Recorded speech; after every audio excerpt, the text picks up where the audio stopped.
do you Sure. believe that there can be uh, two existing world reserve currencies to simultaneously exist? I do, and I think that could happen. I think it's quite realistic that a lot of the world is just done with the dollar as their reserve currency. And I think that there's a lot of places that are willing to try something else. And one of my scenarios, and I don't think it's going to play out quickly, but like one of my wild case success scenarios for a digital asset is if countries start to realize that the US dollar is not going to be the reserve currency forever. Other things are going to be the reserve currency. And the same thing that we saw with banks. Like people when we started selling software to banks, people would say to me, why would a bank use something that like you guys were selling them when they could use something that was like made by banks? And what they didn't realize is that only like 10 banks in the country on the planet are Deutsche Bank, HSBC, Credit Suisse, JP Morgan Chase, like the ones who would build a system that the entire planet would run on.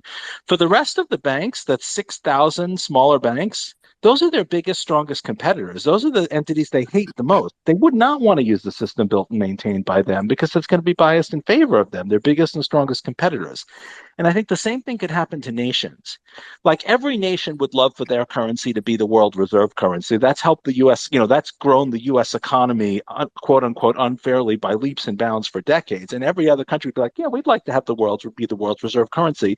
But the only countries that could possibly pull it off is the US holding its position, maybe the EU, maybe Russia, maybe one or two others. But realistically, most countries know that if there's going to be a new world reserve currency that's a country's currency, it's not going to be them.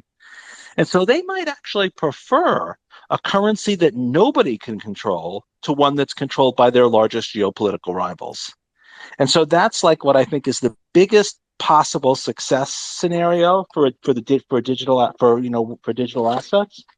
If these countries are like, okay, well, the US dollar can't hold on forever, but it's not going to be our currency because no one's going to want to repeat the US dollar scenario. Nobody but the EU wants the EU to replace the dollar, right? Nobody but Russia wants the ruble to replace the dollar. Nobody but China wants the yuan to replace the dollar. So maybe they could settle on a currency that nobody could control rather than one controlled by their most powerful geopolitical rival. So if you want a success scenario, that's the one that I think is the most likely. But the money question is, how do you get everybody to agree?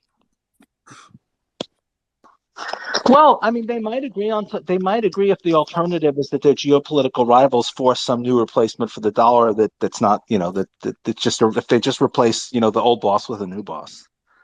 If the choice is no boss, if that happens to make a bunch of cryptocurrency people rich, I don't think they're going to see that as too much of a minus. That's good. Yeah, it was great talking to you guys. I got one question, just one question. Sorry, David. Thank you, David. It's kind of